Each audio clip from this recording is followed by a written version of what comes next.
That LeBron James, according to our senior insider Adrian Wojnarowski, has agreed to a contract extension to stay in Los Angeles. So first, Woj, can you give us the exact details on this contract? Yeah, Malika, 2-year extension, $97 million. Could be worth up to $111 million if the cap goes up in 23-24. So now LeBron James under contract this year. He was heading into the final year of his deal. Then 23-24. He's got a player option now in 24-25, along with Anthony Davis.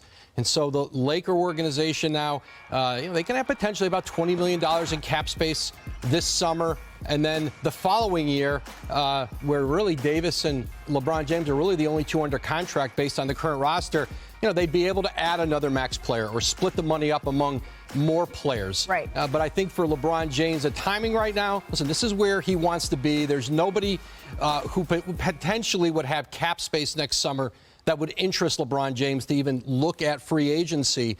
And listen, at 37 years old, he'll be 38 in December, still at the very top of his game.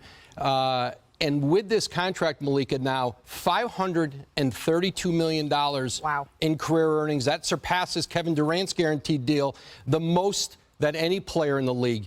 He's now the highest earning player in the history of the game. His agent, Rich Paul of Clutch Sports, they finalized the terms of the deal really just in the last hour.